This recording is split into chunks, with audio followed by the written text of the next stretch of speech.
नमस्ते बच्चों, आइए आज हम पढ़ेंगे रोमन लिपि। रोमन लिपि हमारे प्रतियोगी परीक्षा के लिए बहुत ही जरूरी और आवश्यक सवाल। तो रोमन लिपि को हम आसानी से कैसे समझें, आइए हम आपको पूरा 1 से लेकर 1 लाख तक का रोमन लिपि आपको आज समझाएंगे। ध्यान से देखना हमारा वीडियो। हम शुरू करते हैं 1 से लेकर 1 लाख तक की हम रोमन लिपि कैसे आसानी से सीखते हैं। एक लिखेंगे तो सबसे पहले एक कैसे होना चाहिए रोमन लिपि में।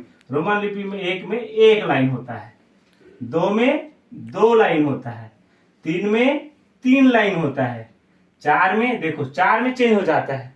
जहां पे 4 शब्द आया 4 वाला उसमें बदलता है रोमन लिपि में। इस बात को ध्यान रखना, जहां पर भी 4 वाला शब्द रहेगा वहां पे कुछ न कुछ परिवर्तन होगा। तो 4 में देखो 1 लाइन है और 1 वी है। इस लाइन को हम आई भी बोल सकते हैं।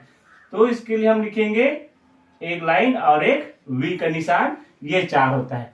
5 में फिर अकेला वी रह जाएगा। और 6 में देखो 6 में 5 में 1 जोड़ते तो 6 होता है, तो वी और 1 लाइन वी आई। तो 6 में क्या बन गया, 1 वी हो गया, ये हो गया 5 और ये हो गया 6। इसी तरह जब 7 में जाएंगे तो देखना वैसे होगा, ये हो गया 5 और ये 6 और ये 7। ये रोमन लिपि लिखने का आसान तरीका। यहाँ 1 से 3 तक लगातार गया लाइन में, 4 में यहाँ पे परिवर्तन हुआ, 5 में 1 कम कर दिया तो 4 हो गया। 5 में गया तो वी का निशान जो है 5 का चिन्हांकित करता है। 6 में गया तो देखो 5 में 1 जोड़ दिया तो ये हो गया 6। 7 में गया तो 5 में 1 और 2 जोड़ दिया तो ये हो गया 7। इसी तरह 8 में जाएंगे तो 8 में 5 और इसमें कितना जोड़ देंगे, 1 2 3, तो हो जाएगा 5 और 3 8 का निशान। इसमें 9 में चेंज होता है, कहां कहां चेंज होता है इसको भी बताएंगे। 4 9 40 50 10 इस तरह से चेंज होता है। तो यहाँ पे जैसे 9 में गया, 9 में गया तो 9 का चिन्हांकित हम याद कैसे करेंगे। देखो 9 को पहचानने के लिए हमको 10 में जाना पड़ेगा। 10 का निशान होता है x। रोमन लिपि में 10 का निशान होता है x और 10 में हमने 1 कम कर दिया तो कितना बन गया, 9। तो देखो 10 और ये इसमें 1 कम कर दिया, 1 आगे में लिख दिया, कम कर दिया मतलब इसको आगे में लिख दिया, तो ये होता है 9 का निशान I और X। अब 20 में जाएंगे तो ये दहाई के युग पद्धति में चलता है, तो डबल x हो जाएगा। 20 में 10 और 10 20। 30 का भी वैसे होगा, 10 20 30। देखो मैं बताया था ना शुरू में 4 वाला जो वहां पे संख्या आएगा वहां पे परिवर्तन होता है। अब 40 को हम पहचानेंगे कैसे। 40 को पहचानने के लिए हमको किस में जाना पड़ेगा, 50 का निशान में जाना पड़ेगा। तो 50 का निशान पहले जानेंगे। 50 में देखो 50 का निशान क्या होता है, एल होता है। 50 का निशान क्या होता है, एल होता है। एल मतलब 50 और ये 10, एक से मतलब कितना होता है 10। 50 में हमने 10 कम कर दिया तो कितना आया, 40। तो इस तरह से हम 50 को पहचानेंगे तो 40 को आराम से पहचान सकते हैं। इसी तरह जब 60 में जाएंगे तो देखो 60 में क्या हो जाएगा, एल मतलब होता है 50 और एक 10 कितना हो गया 60। इसी तरह 70 भी जाएगा। 70 में क्या होता है, एल और एक्स 70। इसी तरह 80 में भी जाएंगे तो एल और ट्रिपल एक्स 50 60 70 80। यहाँ पे 9 वाला संख्या में परिवर्तन होता है। पहले से बता देता हूँ, 4 9 वाले संख्या में परिवर्तन होता है। 9 में गया 90 को पहचाने, तो 90 को पहचानने से पहले किसको पहचानेंगे हम, 100 को। 100 में क्या रहता है, देखो 100 का चिन्हांकित मान क्या है, रोमन लिपि में क्या मान मानेंगे इसको, सी मतलब होता है 100। यहाँ पे लिखा है 100 मतलब सी, और यहाँ पे सी मतलब देखो 100 और 100 में हमने 10 कम कर दिया तो कितना हो गया 90। तो 100 के आगे क्या लिखेंगे, 10 लिखेंगे। यहाँ पे 100 के आगे 10 लिखने का मतलब होता है कि 100 में हमने 10 कम कर दिया तो ये हो गया 90। अब 110 लिखेंगे तो सी एक्स, 120 लिखेंगे तो सी डबल एक्स, 130 लिखेंगे तो सी ट्रिपल एक्स। इसी तरह देखो यहाँ पे फिर आ गया, क्या आ गया भैया, 140। 140 में क्या होगा, 140 को जानने के लिए देखो ये हो गया सी मतलब 100 और उसके बाद यहाँ पे जाएंगे कहा, ये 40 में जाएंगे। 40 कितना है, एक्स एल। देखो अब हमको देखो 50 तक 100 तक हमने संख्या लिख दिया। अब इधर जैसे सैकड़ा में बढ़ते जाएंगे तो सैकड़ा के साथ साथ दहाई का मान को लिखते जाएंगे तो हमारा रोमन लिपि आसानी से हम लिख सकते हैं। देखो 140 लिखा हमने, 140 में क्या है, 100 का मान क्या है, इसको अलग अलग कर सकते हैं। 100 मतलब होता है सी और 40 मतलब होता है एक्स एल। ये है 140। इसी तरह 150 को भी हम लिख सकते हैं 150, तो 150 में क्या क्या जुड़ा है 100 और 50, तो 100 का मान क्या होता है C और 50 का मान क्या होता है L। अब बारी आती है देखो, इसी तरह पर हम मान लो 160 लिखेंगे, 160 लिखेंगे तो क्या होगा 150, तो 100 में C, L में 50 और 10 और जुड़ जाएगा तो क्या होगा X, तो CL X होगा। अब 190 की बात करते हैं, यहाँ पे 190, फिर ये 9 आ गया, देखो 9 आ गया, इसमें 9 आ गया, तो 9 आता है तो मैं बताया था कुछ ना कुछ परिवर्तन होता है, तो ये हो गया 100। अब इसमें 90 में अगर हम 10 जोड़ते हैं तो 200 होता है, एक 100 का मान C, तो दूसरा 100 का मान भी क्या होता है C, तो इस C में हमने क्या कर दिया 10 कम कर दिया। 90 का मान, 90 को उठा के लिखेंगे सीधा सीधा, ये तो समझने के लिए बता रहा था मैं। 190 है तो 100 मतलब C और 90 मतलब X C। अब 200 लिखेंगे तो 2 ठो C, 300 लिखेंगे 300 C, 400 लिखेंगे 4 ठो C। ऐसा होगा क्या? नहीं होगा, उसमें परिवर्तन हो जाएगा। अब हम बात करते हैं 500 की। 500 की मान क्या होगा D, 500 का मान क्या होगा D। 600 का मान क्या होगा, 500 में 100 जुड़ गया तो 500 का हो गया D और 100 का हो गया C। इसी तरह 700 में जाएंगे तो 700 का भी वैसे होगा D डबल C, 800 का क्या होगा D ट्रिपल C। अब 900 में परिवर्तन हो जाएगा। 900 को जानने के लिए हमको किसको जानना पड़ेगा 1000 को जानना पड़ेगा, तो 1000 का मान क्या है यहाँ पर M, 1000 का मान क्या है यहाँ पर M, और M 1000 में 100 कम कर दिया तो हो जाएगा CM। 900 मतलब होता है CM और 1000 का मान होता है रोमन लिपि में M। M से हम 1000 को चिन्हांकित करते हैं। अब हमने यहाँ पर 1 से लेकर 1000 तक की संख्या को हमने यहाँ पर देखा है। अब मान लो अपने पास एक सैकड़ों हजार तक की संख्या है, अलग अलग डिजिट में है, उसको हम कैसे लिखेंगे।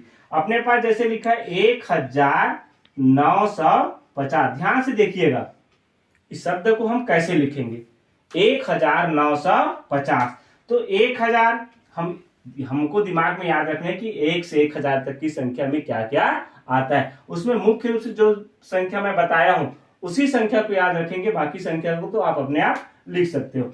1950 में तो 1000 बराबर क्या होता है M, 1000 का मान क्या हो गया M, और 950 बोले तो 900 को लिखेंगे तो 900 का मान क्या होता है CM, 1000 का M और 900 का CM, और बच गया क्या 50, तो 50 का क्या होता है मान L होता है।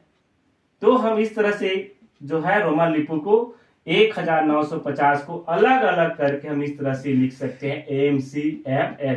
4000 का 4M।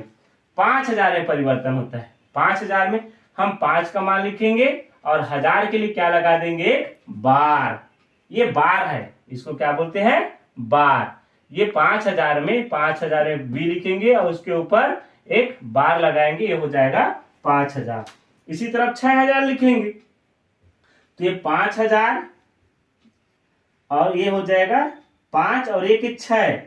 देखो इसको कैसे जाने, जैसे हमने 6 में यहाँ पे गया 6000 जानने के लिए इसमें जाएंगे कि 6 कैसे लिखते हैं, ये हो गया V और एक लाइन आई जैसा, तो ये हो जाएगा 5 और 1 6, और 1000 का मान क्या होता है एक बार होता है। जैसे हम 5000 से आगे लिखेंगे उसके ऊपर एक लाइन जो खींचते हैं, नीचे में नहीं खींचेंगे, भूल कर भी एक गलती मत करना कि अगर नीचे में लिखा तो ये 6 हो जाएगा, इसलिए हमको नीचे में नहीं लिखना है, मात्र ऊपर में एक बार लगाना है। इस जो लाइन खींचते हैं ना ऐसे, इसको बोलते हैं बार। अब बात करते हैं 6000 हो गया, 7000 लिखेंगे तो 7 का निशान लगाएंगे, ऊपर में एक बार लिखेंगे। 8000 लिखेंगे तो 8000 में 5 लिखेंगे, 3 लाइन खींचेंगे। अब 9000, यहाँ पे मैंने 9000 लिखा है तो 9000 का क्या होगा जस्ट उल्टा, जैसे 10 का मान होता है x तो 9 का क्या होता है IX, तो IX के ऊपर एक बार लगाएंगे तो ये 9000 हो जाएगा। जहां 5000 से ऊपर की संख्या लिखेंगे उसमें बार लगाना आवश्यक है। अब 10000 में 10 का निशान लिखेंगे, 10 का निशान होता है X और उसके ऊपर लिखेंगे बार। अब 10000, 20000 में डबल X बार, 30000 में ट्रिपल X बार, और 40000 में तो XL बार हो जाएगा। अब 50000 का क्या हो जाएगा एल बार, एल लिखेंगे और उसके निशान ऊपर में क्या लिखेंगे, बार लिखेंगे। बार मतलब समझ जाओ, ऊपर बस में लाइन खींचना है। भूल कर भी एक गलती मत करना कि आप नीचे में लाइन खींचे तो 1000 का मान पूरा खत्म हो जाएगा, इसलिए आपको ध्यान देना है। अब यहाँ पे बात करते हैं 1 लाख। 1 लाख में क्या होगा, 100 का मान क्या होता है, सी, तो इसमें लिख देंगे 1 बार, तो हो जाएगा 1 लाख। अब हम आपको कुछ हजार की संख्याओं को लिखेंगे, अलग अलग करेंगे। अपने एक वर्ड लिखा यहाँ पे 6150।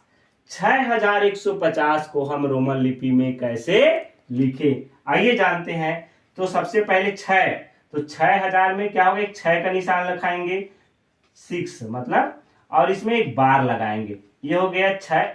ये मात्र 6 था, जैसे हमने इसमें बार लगाया क्या बन गया, ये 6000। 100 का मान क्या होता है, सी, ये 100। अब क्या बच गया, 50, तो हो गया 6150। इसी तरह हम 7220, 7220 को हम रोमन लिपि में कैसे लिखें, तो फिर वही बात, हमने लिखा 5, 6 और 1 7। अभी 7 लिखे, अब इसको 1000 में लिखेंगे तो क्या करना पड़ेगा, ऊपर में एक बार लगाना पड़ेगा। जैसे हमने ऊपर में बार लगाया, ये क्या हो गया, 60,000 हो गया। 200 बोला है, यहाँ पे देखो, अब हम सैकड़ा में बात कर रहे हैं, सैकड़ा में 200, 100 का 1 सी, तो 200 का 2 सी, 2 सी लिख दिया, और 20 का 10 का 1 और 20 का 2 1। इस तरह से हम 7220 को इस तरह से लिख सकते हैं। एक सवाल और देखो, 9560। 9560 को हम कैसे लिखेंगे, 9560, तो इसको सबसे पहले हम 9 लिखेंगे। 9 का मान क्या होता है, 9 का संकेत क्या होता है रोमन लिपि में, IX। और इसको 1000 में लिखने के लिए क्या करना पड़ेगा, हमको इसके ऊपर में बार लगाना पड़ेगा। जैसे ही हमने बार लगाया, इसका मान हो गया 9000। अब 500 की बात करते हैं, तो यहाँ पे 500 का मान क्या होता है, हमने पढ़े हैं कि 500 का मान, 500 को हम किस संकेत से चिन्हांकित करते हैं, डी से, तो यहाँ पे डी लिखेंगे। और 60 हो गया, 60 को भी हम आपको बताएं कि 60 को हम क्या लिखते हैं, 60 को क्या लिखते हैं, 50 और 10 60 LX। तो इस तरह से हम इसको अलग अलग करके आसानी से लिख सकते हैं। एक सवाल मैं और बताऊंगा कि आपको कैसे इस रोमन लिपि को विस्तारित रूप कर करके हम अलग से आसानी से लिख सकते हैं। 1 से 1 लाख तक की रोमन लिपि आप याद करेंगे इसको तो बिल्कुल लिख जाएंगे। याद ध्यान से रखिएगा कि 5000 में बार लगता है, और 5000 के बाद जितने भी संकेत आएगा 1000 में, उसमें हमको बार लगाना जरूरी है। मात्र आपको 1 से 10 तक की संख्या को अच्छा से याद करना पड़ेगा। उसके बाद आपको लाख, 10 लाख, कितना भी बड़ा से बड़ा रोमन लिपि की संख्या में बदलने के लिए बोले, या संख्या को रोमन लिपि में बदलने के लिए बोले, तो आप आसानी से इसको बना सकते हैं। अगर आपको समझ नहीं आया तो हमारा अगला वीडियो रोमन लिपि और देखना, और कमेंट में जरूर पूछना, कमेंट करके हमको जरूर पूछना कि कहाँ पे समझ नहीं आया, हम आपको उसका पूरी जानकारी देंगे। और ये नवोदय तैयारी में इस साल रोमन लिपि का एक सवाल जरूर पूछेगा, और अन्य प्रतियोगी परीक्षा के लिए भी रोमन लिपि बहुत ही महत्वपूर्ण है, इसको एक बार जरूर देखें। धन्यवाद बच्चों, शुभ दिन।